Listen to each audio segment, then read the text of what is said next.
Good afternoon. What I said in the last session, I'll just kind of repeat again at first here, is I'm going to stand up this whole time. One of the drawbacks to lengthy careers, I know a number of people here can attest to, both in the military and then doing crazy things overseas, is that you do stupid things to your body when you're younger that come back to bite you later in life. So I definitely am a victim of that at times. As mentioned, I'm Karl Renne. I live in Bozeman, Montana now. I grew up here in Virginia, came here to VMI in the 90s, graduated in 96 with the rest of my brother rats, and then went on to be commissioned in the Marine Corps. After the Marine Corps, I stayed in for essentially 2 tours, if you will, through my B billet. I got out of the Marine Corps and found myself not knowing what I was going to do, which wasn't too surprising, but I kind of stumbled into a job with CIA as a paramilitary case officer for at that point, for about the next 17 years. I retired a couple of years ago. While I was in CIA, I met a wonderful other case officer who is now my wife, and we have a couple of children and live in Montana where my company is at. What I want to try and do this afternoon is just give you all some maybe anecdotes or whatnot from my career over different things, both about disruption and leadership, that may offer some ideas of or assistance to you as you move forward in your individual careers, be they in the military, private sector, going on to graduate school, working in government and civilian government, or whatever. I think for me, I will leverage a lot of stuff from VMI, and I know we have a lot of people in the room that didn't go to VMI, so I apologize if I reference things that don't make a lot of sense. I will try not to do that as much as possible. When I came to VMI, I was very fortunate here, and I hope that all of you here are the same way, is that I had a lot of great people that were here as instructors, both as professors, as well as in the ROTC department, that really helped to shape me as a leader and really taught me a lot of different things. Are many of you familiar with Colonel David Hall? I think he's with the international programs here now, works down in the old hospital. So Colonel Hall was then Major Hall. He was an active duty Marine officer. He was my Marine officer instructor at the ROTC unit. And I say this, he's not here to defend himself, which is good, but I will say this and possibly embarrass him. He was one of the people that really helped, I think, personally myself, as well as a number of my other brother rats who are Marine option cadets, in terms of shaping us as leaders, both as a mentor as well as an instructor on a number of things. While I was here as a cadet, I will say I had a mediocre cadetship. And by that I mean I wasn't a cadet captain. I was a cadet lieutenant as a first classman. I did a number of different things, and I feel that I took advantage of my cadetship, but I wasn't the top graduate, I wasn't the bottom graduate, although maybe not that far from the bottom in terms of academics. But it was good enough for the United States Marine Corps, so, which again isn't saying a whole lot. But I had a chance when I was a cadet to listen to a number of both alum as well as other people that served both in the Marine Corps and the Army and even the Navy through different times of war and turmoil.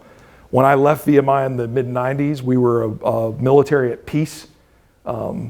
There wasn't really any major military operations, or I shouldn't say operations, but no wars that we fought really since Vietnam. And I don't mean to take anything away from Gulf War veterans, I really don't. But when I say that, the reason I'm saying that is that things that have changed military tactics, things that have really made us rethink our tactics, techniques, and procedures, and how we fight as a military, both Marine Corps, Army, Navy, Air Force, everyone. Since Vietnam at that point in time, there really wasn't anything to really shape us. And so when I became lieutenant, what I found was a great organization that I loved, the Marine Corps, but we still were doing things in a way that were still kind of fighting the Vietnam War. I don't mean that no one had come up with any new ideas, but they were basing it on the last war, and we do that a lot in our military history. We don't really think about the next war. We come up with new ideas of how to fight the last one. And I think that we started to do that in Afghanistan and Iraq recently in the last several years, but I think some of our senior military leadership has really shifted off of that, which is great to see. But as a lieutenant, I entered the Marine Corps and went to the fleet, again, at a time of peace, when the most that you could hope for in terms of excitement or something to do. I was stationed in Hawaii with 3rd Marine Regiment, was deployment to Australia or going to Japan, because those were fun and exciting because there were things to do, and you might actually get some live fire training time. You may actually get real bullets to shoot, because the Marine Corps was poor, never had much of a budget, and you never had realistic training back then. And I think all of that is changing today for you all. So as a lieutenant, I thought that I knew everything, as most lieutenants tend to, when I first got to the fleet. But luckily I'd had good instructors here and good mentors that said, this is going to happen. You're going to think you know everything, and you don't. So stop, listen, learn, but you probably will have a lot of good ideas. And how can you get those ideas, those recommendations heard by senior leaders? And a senior leader may only be a captain, may only be a major to a 2nd lieutenant. That's okay. But one of the things that I learned, and one of the things that we did as a group of lieutenants, was to try and influence our battalion commander, because anything beyond that was just kind of a far off world to us. Everything was within the battalion, was try and influence him to make some changes about the way we trained our Marines. And I don't mean we're going to write new tactics and we're going to come up with a new maneuver warfare think piece or something like that the War College is going to study. I'm just talking about, we do things this way, sir. We'd really like to do things a different way, and this is why. And one battalion commander was a okay officer, I'll say, and the other battalion commander was extremely good. So with the okay one, he wasn't bad, but didn't really like listening to subordinates. We had to say, how can we get him to hear us? How can we get him to listen to us? He may still say no, but at least hear our arguments out. And so we had to do that almost in an influence, what I would call from my intelligence days, an influence campaign. Meaning, instead of doing that direct frontal assault of saying, sir, here's the problem, here's my 3 recommendations, and I heavily recommend number 2. What is your decision? That's what we were taught as lieutenants at the basic school. If we did that, we knew we would fail. So we had to, in essence, influence him to have conversations at the appropriate times, to say, well, sir, here's a problem we have. We're just young lieutenants that don't know any better. What do you recommend? And by using that problem statement and challenging him to provide us with recommendations, he ended up thinking it was his idea at the end of the day. That worked out well for us that time. Other times it didn't, but that particular time it did. After my time in the Marine Corps, I was in the Marine Corps for about 7 years on active duty. I was stationed at Naval Submarine Base, Kings Bay, Georgia, with Marine Security Forces Company in 2001. I had resigned my commission. I was waiting to get out, so I was waiting for the clock to expire on my commission, if you will, and 9/11 happened. In fact, I had my platoon out training at a National Guard base in Florida that day when we were checking out at range control, and on a little black and white TV that they had in the corner that looked like it was from 1945, we watched 2 planes fly into the World Trade Center. So we hightailed it out of there, got back to base, did what we needed to do, and I figured, well, that's it. I'm not getting out because this is obviously really bad. The Marine Corps is not going to let me leave. Well, I still didn't understand the Marine Corps. The Marine Corps bluntly told me, we don't need officers, we need enlisted Marines moving forward, so have a nice life, we'll see you later. I said, okay, I guess they don't need me, so no problem. I left Kings Bay, drove up I-95 to Virginia, stayed with one of my brotherettes for about a week. I was trying to figure out, I was single still, I was trying to figure out what to do with the rest of my life, and I got a phone call at his house because I didn't own a cell phone, and nor did I have an email account. And guy on the other end of the phone said, hey, are you interested in a job with the U.S. government? I said, yeah, absolutely. Doing what? And he says, well, I can't tell you that. I said, it sounds perfect. Why not? I went to some interviews, did some things, and I was onboarded with CIA not that long afterwards. And fairly soon thereafter, I left the U.S. and went to Afghanistan for quite a long period of time, and got the opportunity to do a lot of different and kind of crazy things, as well as some very exciting, as well as things, as well as work with some great people, and also get a chance to do some rather boring things from time to time. Because at the end of the day, it's a bureaucracy, the federal government is, so that is always a part of it. When I was in the agency, when I was first in the agency, we were kind of struggling as an organization. And again, just like the military, typically one of our faults over time has been that we are preparing to fight the last war. The agency had a similar problem. So remember, CIA was created essentially in 1950. National Security Act 1948, making the agency something that it exists, but it really came out of the OSS from World War II, which for all intents and purposes stood down in 47 to 49-ish. No one really knew how big OSS was because it was scattered all throughout Washington, D.C. No one knew where all the offices were, not even the head. While Bill Donovan didn't even know where all of the OSS was at any given time. It was built that way because they were convinced that that would provide operational security. So anyway, CIA since that time has had a human intelligence collection system.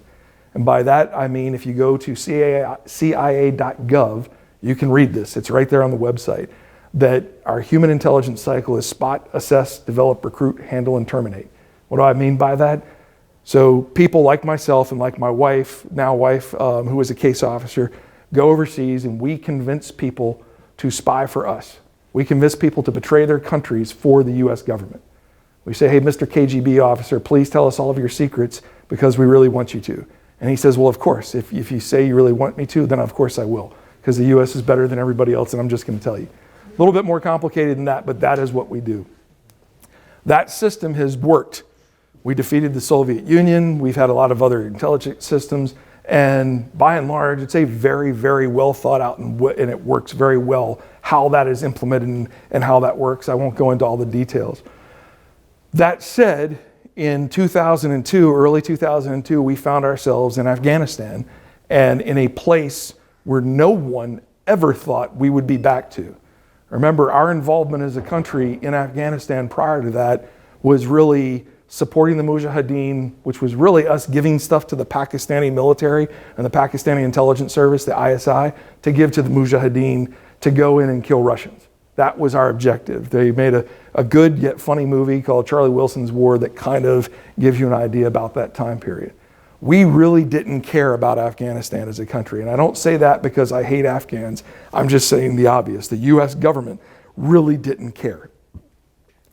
We didn't care about Afghanistan until a guy named Osama bin Laden decided to set up shop there and drive airplanes into buildings and kill lots of Americans. So now we're in this place that is very backwards, that's only ever really been conquered by two people in all of human history. That was Genghis Khan and Alexander the Great. And they did so with nothing but pure might and murdering and killing thousands upon thousands of people. So we're in this place that's still somewhat, that we used to jokingly call the land that time forgot, where dinosaurs still roam the earth. Because it's if you've never been there, I'm sure everybody's seen pictures now. So many service members have been there. It's a very desolate country and it's a very backwards country. So we're trying to take a human intelligence collection system and use that in an environment for which it was never ever designed. But the system works. We know it works. So I found myself with some of my colleagues in the position of trying to tell our headquarters, hey, we have to take this and we have to adapt it to where we're at. You're not going to like it because we know you, big headquarters machine like the Pentagon is in the military, and you don't like change. We know you don't like this, but we're going to do it anyway. One of the benefits of working in CIA or the military is you're civilian, so they can't court-martial you. They can prosecute you, but they can't court-martial you. Slightly different. And you can say no and not get in so much trouble. But a lot of back and forth, and it was a very disruptive time for CIA because we were grappling with years, decades of conducting operations against the Iron Curtain countries, the Soviets and all of their allies, the Vietnamese, all of those types of things. And now we're in a place that makes no sense to us. We're in a place and a topic, if you will, a problem, radical Islamic terrorism, that we truly did not understand. And I say that meaning Yes, there were some people that kind of understood it, but we really, really didn't understand why on earth people would do this and why they hated us so much, and why they were being successful at the time. So we had to dissuade our headquarters, or persuade them that what we were doing, they shouldn't yank us all out and send us home and fire us from our jobs because we were doing things differently than what was normally accepted. We definitely disrupted the Directorate of Operations. And it was not just me, there was lots of other people involved. That led to us realizing as an organization that that system works, but it will have to be adapted from time to time given the environment which you're in. I don't just mean the physical environment, but the situation and everything else. I had the distinct opportunity throughout that time period to work with a lot of great Americans, both folks in CIA, folks in the military, and folks in other government agencies that I got an opportunity to work with. I got to be in charge at times, and I had to follow at times.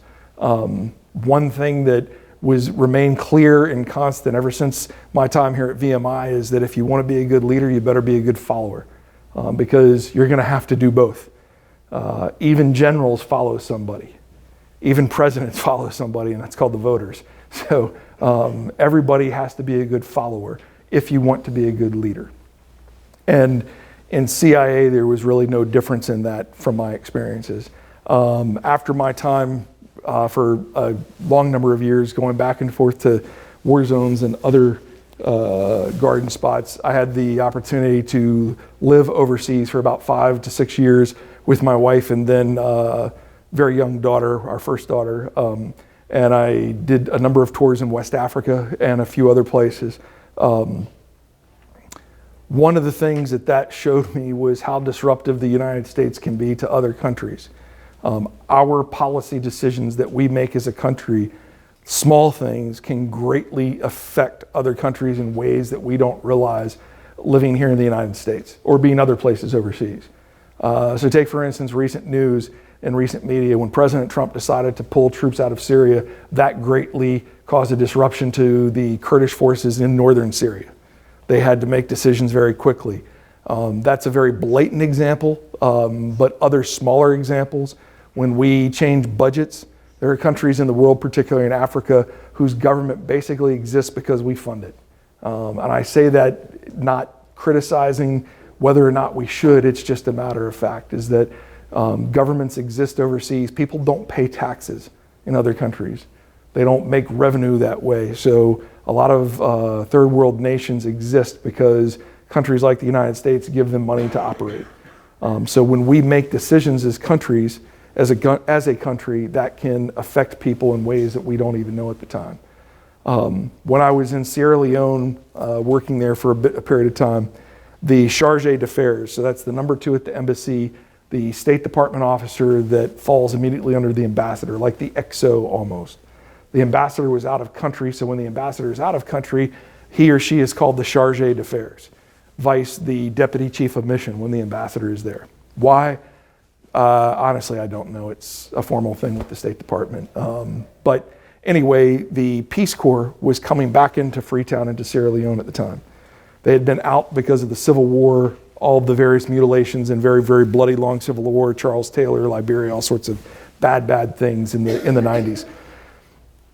And the gentleman from the Peace Corps was there to give a briefing to say, this is how we plan to come back in. This is what we're going to do and how we're going to do it. And he gave an extremely good presentation. I happened to be there for it. And while it had no impact on me whatsoever, I just thought it was very well done. And I was very impressed because it almost seemed very military in nature, even though this gentleman had no military background. He was very well done. The charge at the time was a former Army officer. He had been a tank officer for 4 or 6 years, active duty in the Army, and then got out and joined the State Department, had a career and whatnot. And I was sitting next to him, and Glenn looked at me, and I thought he was going to ask me a question. He didn't. He turned and he looked at the gentleman from the Peace Corps, and he said, so let me get this straight. In 1964 or 68, I can't remember the year, President John F. Kennedy created the Peace Corps, and he sent young American men and women overseas to places like Africa to teach people how to build bridges, dig wells, and to stay healthy. That is correct. I said, okay, so now it's 2010, I think it was, and you're saying that the Peace Corps is going to come to Freetown, to Sierra Leone, to teach people how to dig wells, build bridges, and stay healthy. And he said, yes. He said, so we have learned nothing in 40 years or 50 years. And I felt really bad for the guy from the Peace Corps because I thought that was kind of putting him on the spot where he really had no control after a civil war. But the measure of what we do, our actions as a government, our actions as individuals, and how they can affect other people's lives and disrupt small things, the way the Peace Corps was trying to do then was to go into a country that was ravaged by civil war, that had entire generations missing limbs, because that is what happened during that time period, is a lot of mutilation, of cutting off people's hands and legs and arms so they couldn't fight against you, and try and make a difference there. That was a disruption they were trying. Unfortunately, it didn't work out for them. Violence came back for a while, so they had to pull back out, because you don't want all of your Peace Corps volunteers, 18-year-old kids murdered in the jungles of Africa. After that, after a while in Africa and doing a number of different things, I retired from the agency. I ended up starting the company that I run now called Ghost Wolf Industries. My partner, who is the technical genius, created 2 different artificial intelligence platforms several years ago that we use to provide products and services to the U.S. government mainly, and to private industry for things like cybersecurity, intelligence solutions, and defense solutions. Machine vision, machine hearing, translation, stuff like that to the battlefield, as well as cybersecurity for corporate entities here in the United States and abroad. That has kind of transitioned me, at least I think maybe to the last phase in life in terms of professional life, that I'm now doing the last thing that I had always wanted to do, which was to run my own business, that I could be in charge of myself and not have to report to anyone anymore. I did that for the first number of years in my life, and I wanted to do something slightly different. One of the things that I will tell you is about disruption of AI is a big disruption today. One of the big reasons is nobody knows what it is. And by that I mean everybody thinks it's something different, and every company that does it thinks that it's something different. So you don't really have an apples to apples comparison anywhere. We see this across the US government with different requests from them about AI. Can you do this? Can you do that? And we say, yes, but that's not AI, but that's okay. We can do that for you because we're a business. And they say, well, why isn't it AI? And we explain that to them. And they say, well, then can you do this? And we say, well, yes, that is AI, and we can do that as well. There's a lot of terminology that people throw around within the government that's just incorrect. And the reason I say it's incorrect is that no 2 people have the same definition of it. So it's really hard to decide what to do as way forward as a defense department or an intelligence community if you're not talking about the same thing. So that is an environment today that we are seeing a huge amount of disruption in. I've rambled on up here quite a bit. I want to at least start to open it up to any questions that anybody has, either about my background, things that I've done, or experiences that I've had, disruptions that I've seen, leadership questions, or even general questions about business today, CIA. I got a lot of questions last time about the agency, which is fine, or anything else. Anyone? Nobody? Nobody has any questions about the agency, really? What kind of business do you run, sir? The artificial intelligence business that I just mentioned. So we have a lot of those solutions that we deliver to the military today, things hopefully that you will see in your military careers, those of you going there. One is called a machine vision product. So you take the full motion video feed coming down from an overhead asset, whether that's manned or unmanned, and in real time it goes into our box that's disconnected, meaning no network connection. And on your little Toughbook screen that's plugged into it, you see that video feed and a little box around everything that's in tag telling you what it is. Why does that matter? Because I can look at that same video feed and say, yeah, I see a car too. Right now, or at least more recently, somebody say like CENTCOM has thousands of hours of FMV that they collect on a daily basis. More video than any human being or group of human beings could actually consume and understand what is happening. So that's where we look to leverage machines and AI to take advantage of their capability to augment humans, to make them better. And not necessarily make them better, but to relieve them of all the mundane and boring tasks so that they can do things that only humans can do. Anyone else? Ma'am. You talked just a moment ago about getting business done and what I call like a gap in understanding and expectations. How do you mitigate those? Does that make it difficult to respond to RFQs or RFPs? Or how do you handle that? Those are challenges from the government, particularly requests for proposals and those types of things in terms of responding to them about when people don't understand AI, machine learning. It's very similar to the agency when people have watched too many movies from Hollywood that show them something that's not actually real. But that's our own fault, frankly. I'm not blaming all of them in government. It's our own fault as a society because we really want that to be real. We'd love for it to be. Has anybody here seen the old movie from the 90s called Enemy of the State? Will Smith? Anybody? Okay, so we would love to be able to do what they can do in that movie, whether it's from an AI perspective, whether it's from an NSA perspective or a CIA perspective. We'd love to be able to do that. Reality is we can't do that for a lot of reasons. But trying to get people, when you don't have a common understanding of a problem, it is very difficult to respond to. Where we find success is we understand, we really read through those things to understand what is the problem they're really trying to overcome. Instead of what are they asking for, do they really need what they're asking for? Or do they need something different? And if we can identify that problem that they have, that obstacle or the mission they're trying to accomplish, then the way we normally write to those and communicate and talk about those is, this is the problem we understand or the solution you're looking for. Is that correct? If we can establish that's correct, then here's our recommendation. It may be different than what you asked for, but this is why. And we try and educate. As I say, educate, inform, more than educate, inform people. Sometimes that works well for us. Other times we're told to get out of their office. But that is the way it is. And we believe in telling people honestly and bluntly our assessments.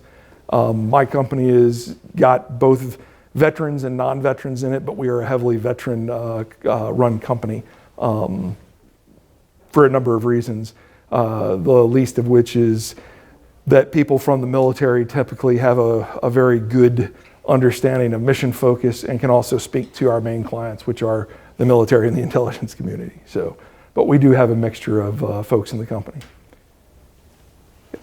Sir, so I'm sure you're aware of like the protests in Hong Kong and how they're really against artificial intelligence and them like using that to basically spy on people and know everything about them. And I know that the U.S. government, in a sense, does the same thing. But how far do you see the U.S. being from that stage, from like present day, to where like Hong Kong kind of is? So right now we're massively behind the Chinese, and I mean that both in a positive way as well as a negative way. In terms of AI. One of the things that the Chinese have over the US government that I don't think they'll ever catch up to in terms of almost, I don't want to say violating, but infringing upon people's privacy and civil liberties is that in China they control everything. So even with the best machine vision and other capabilities, you also have to control the collection end. So every camera in China, the state can just simply come into and say, I want that video feed. I want this, I want that, and they have to give it to them. Or else your business is seized, you go to some work camp and you're never seen or heard from again. Here in the US, the federal government does not have that ability. Some places in the United States, local law enforcement are going to businesses and asking them to voluntarily sign up to tell them, we have video cameras. So when there's a crime committed in this area, they can know which businesses to go to say, do you have video that covered anything here? We're trying to find out who murdered this person, who robbed this person, who did whatever.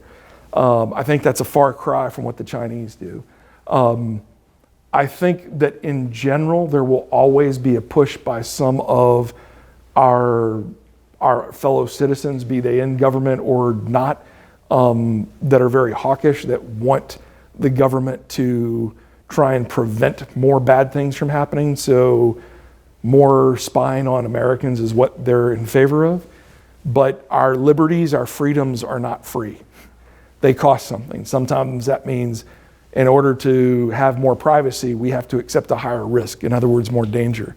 In order to not have the government infringing upon both our rights as well as our personal lives, then we have to be okay with they're not going to be there to find all the bad stuff, but they're also not going to be there to spy on us and become a tyrannical government, as Thomas Jefferson would say. So I think we are well behind the Chinese in that. It is very scary if anyone does travel to China. Basically, from the time you step off that aircraft, you are under surveillance. I don't mean you yourself. There's somebody looking at a camera feed going, I'm following Cadet St. John the entire time he's here. But they track people all over the country. They track people by every single means known to man, by cell phone, by video, by all sorts of things. And there is no, I say safe, meaning like place where they can't see you if they don't want to, because they control the entirety of the country. And all businesses within it must conform to them or else. So I think we're behind. I don't think we will go down that road. I think that there's enough friction between different groups in the US where neither will ever let the other kind of go that way. It's my personal opinion. Sir? Why would you put your business in Montana? Why? It's a great place. It's beautiful. No, long story short, my business partner lives there, has been for 26 years. When I met him and I was retired from the agency, I was still my wife had not yet retired.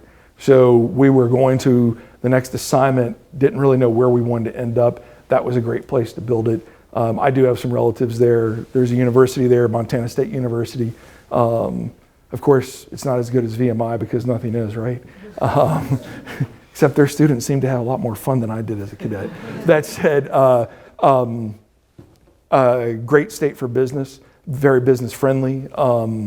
There are taxes, but the taxes are very minimal. So it's a good place to do business, good place to find people. And there's a lot of people with the talent that we're looking for that want to live in more wide open spaces. I think that's also why you see an influx or a surge in certain types of businesses in like southern Colorado, definitely in northern Texas, and now you're starting to see the same in other weird places I say weird meaning non-traditional places in the United States, both technology and other types of innovative companies that are not in Silicon Valley or the Washington, D.C. Beltway or Tampa, Florida. They're showing up in places like Nashville, San Antonio, Bozeman, a few. So, anyone else? Nothing? Nothing at all. Okay. Does anybody want to hear crazy stories from CIA?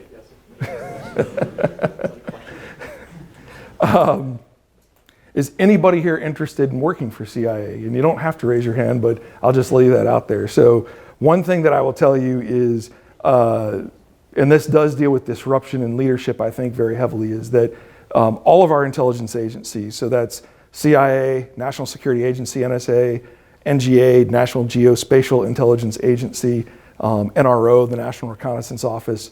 There are 17 agencies in total that are a part of the intelligence community.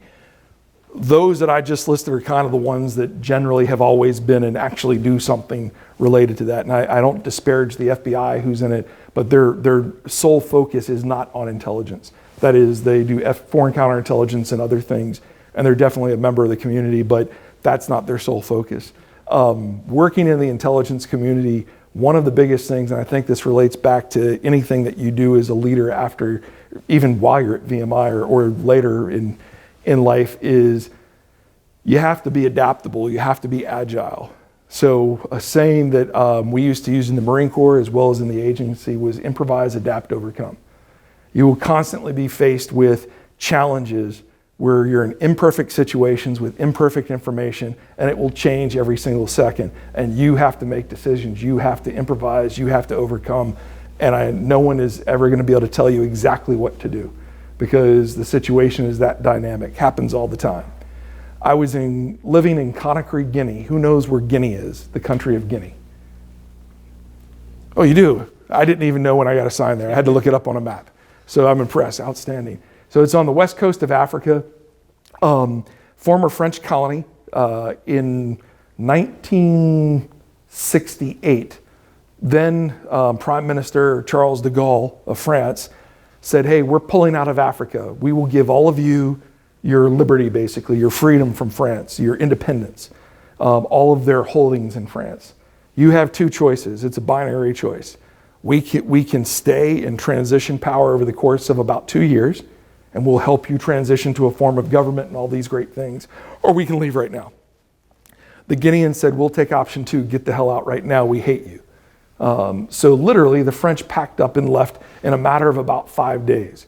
And when I say they packed up, they took every single thing that they viewed as theirs, including toilets. And I'm not joking. They literally ripped up plumbing because de Gaulle was somewhat insulted that this African country did not want them to help them transition to their own rule. So I am in Conakry, Guinea. There had been a military, or not a military, but a dictator, if you will, a benevolent dictator, Lassana Conté, that had been in power for a couple of decades or more. He died one day. He was old, and he died. And for about 5 days, nobody knew who was running the country, because nobody was. And all the military generals are sitting around, they're kind of saying, well, maybe you should take over. And he's saying, well, no, maybe you should take over, and no one would make a decision. So an army captain and 2 warrant officers said, we're taking over the country and we're in charge. And they went to the presidential palace, they sat down, they had a couple guys with guns, and all the generals went, oh, okay, I guess they're in charge. And that's literally what happened. So unfortunately, while they were quote unquote in power, they weren't really too bright about being in charge of any country, and they weren't really good at leading. So there's 4 ethnic groups in Guinea. There's 4 tribes that are represented there. They're not only in that country, but they're represented there. And there are some ethnic tensions between those.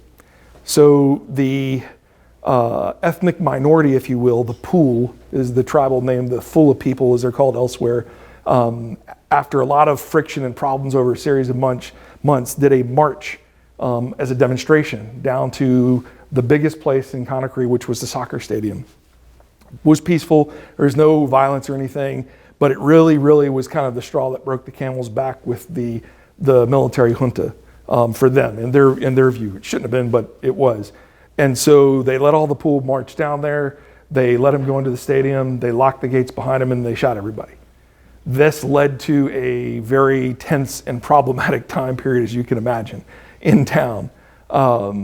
And one night I had been out, it was rather late, and the Red Berets, that's because they wore a red beret, that was the only way you could tell them, is they were the only people wearing red berets, and they called themselves Red Berets. Not a cool name, so to speak, for a military unit, but they were the presidential guard. They were usually drunk. Their weapons rarely worked, but occasionally they did. And they had checkpoints set up because they were looking for certain dissidents, if you will, that were coming through. They really, really hated the French, though. They were convinced that the French were supporting the Pool to try and overthrow the junta. Even though they weren't, they were convinced of it, and you couldn't change their mind. I'm going back to my house, and I'm driving down the road, probably a bit faster than I should have. But it's night, there's no power in Conakry, there's no public utilities of any type. There's no power lines. The only electricity is from generators that are at a compound at a building to support that individual building. So at nighttime, most of those generators are shut off to conserve diesel fuel, and so it's really, really dark. There's no moon, and so I'm rolling along in a pickup truck that I had, and all of a sudden I come around this curve, and there's a checkpoint with Red Berets, and I slam on the brakes because I'm trying not to run over top of them and kill them all, because that's bad when you're visiting in somebody's country. I pull up, and they immediately raise their AKs at me and come running up to the car, and they're shouting at me because they're convinced I'm French, because I'm not African, and they're convinced I'm French. I speak French. I had to learn it to go there. And I start talking to them and saying, hey, in French, guys, it's okay, don't worry. Nope, I'm not French, I'm American. It's all good, don't worry about it. And they're yelling and screaming at me, and I realize that they're not buying that I'm not French, even though I'm not. And I don't want one of them to get the idea that he really hates me and shoot me because he thinks I'm French. I'm not even descended from people in France, so that would even be worse. And so I just stopped. They're getting all crazy. I just stopped, and I kind of went, I looked at him, and in the biggest Virginian accent I could muster up, I said, guys, come on. I am not French. I'm an American. And they looked at each other, and they dropped their guns, and they went, oh, American. All of a sudden, I was great. I was their best friend. So it could have gone really bad. Luckily, it didn't. I then handed them, I used to keep packs of cigarettes in my truck to hand out. They said Marlboro, but I'm sure they weren't because I think I bought each pack for like 15 cents. I'm sure they were Chinese knockoffs, which is very common in Africa. And I handed them cigarettes that they asked for. And I went on my merry way, and I went home and went to bed and got a good night's sleep and woke up the next morning and everything was fine. But in the moment, I had a couple of choices. I could have, as they were running up to me with their AKs drawn, knowing that most of those AKs don't work, and even if they did, that they were probably drunk and or high and they probably can't shoot, I could have gunned it and rammed right through them and been justified. I may have been pulled out of country, but I would not have gotten in trouble from my agency or my government. Everything would have been okay. I was positive of that. But I had to make a snap decision in the moment. Is it worth doing that right now? Am I at that point? Is it a good idea to do this? I decided no. Another very good example was we were doing a particular, and I can try and see if this will make sense for what I can share, is we were doing a particular event, a particular thing in Afghanistan, and I was with a very small group of people. There were 3 of us, 2 Americans and 1 Afghan national. And we're in an unarmored Hilux pickup truck, looks like any other pickup truck that's in Afghanistan. And we're driving along through a river wadi at night. So all the stone gravel that is on the bottom of a river, but there's no water. And we're driving along there to get to a particular place. And all of a sudden, out of my left eye, in the corner of my eye, I see 3 guys with their AKs trying to charge the charging handles running at us. And they're yelling. And they're not wearing uniforms. I can tell these are not friends of ours. So my training kicks in, and there's only 2 of us, there's 3 of us, and I can tell that there's more people behind them, so they already outnumber me. And I'm in a vehicle that doesn't react well to bullets. So I gunned it, but because that truck wasn't well maintained, it didn't go but so fast, and you're in rocks and everything else. But before I could say anything or realize anything, my Afghan friend sitting next to me, who's a really good young guy, who was about 18 years old, decided he was going to take matters into his own hands. He was going to defend his American friends. And he slides out his window and starts shooting over top of the truck. Now we're trying to go fast over a lot of big river rocks. So what's happening to the pickup truck? It's bouncing like there's no tomorrow. And like I said, my training had kicked in to say, get off the X, you have to move, make a decision. What now, Lieutenant? Well, what now, Lieutenant, is now I move. Now it's time to get out of here. So I have to grab him, pull him back into the car before he falls out and probably breaks his neck at a minimum, if not worse. Meanwhile, my partner, so to speak, in the back seat had fallen asleep, and he was waking up trying to figure out what was going on.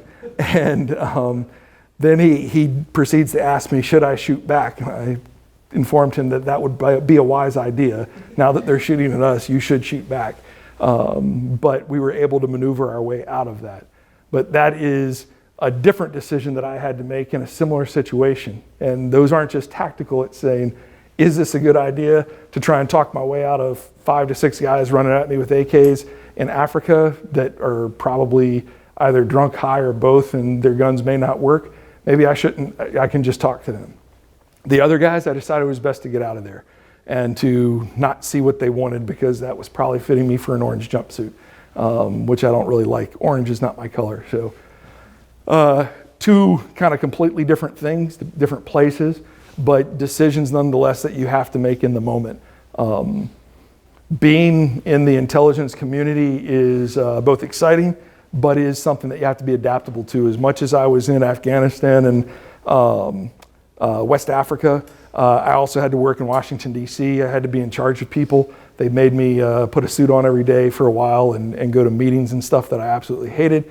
But it did teach me a lot, and I got the opportunity to work with some great folks of different disciplines, very good technology people that design and create things that are just fascinating and spectacular, and a lot of other good folks in the organization around the intelligence community. It also showed me that as you pursue, whether you're if you're going to the military, there's a lot more in the military today than there ever was when I was on active duty. I mean, there's a lot more options for you. I've seen military officers move around more in terms of what they do than was ever available to me in the Marine Corps during my time period. I'm not here to tell you that that's going to happen for you. I would say my only advice is do what you want and what makes you happy, and leave when it's the right time for you, whether that's 20 years after you get sworn in or whether that's 4 years afterwards. Do what's best for you. You're already doing well by serving your country if you're going on active duty, and if you're going directly into civilian life, don't be afraid to make changes. I've seen it before, particularly with veterans that get out of service and they feel like they have to commit to a career for the rest of their life because this is that next big decision. My father basically did that. My grandfather, that was their lives. But even me, who's probably twice your age, I've changed professions now 3 times, and that's not abnormal. Do what makes you happy and where you're getting the type of experience that you want and doing the things that you want to do and making the impact that you do. If you feel that you're stuck, then change something. If you're not happy, make a change. But you are the only person that can make a change. Don't expect that somebody's going to do it for you. Any other questions? None at all.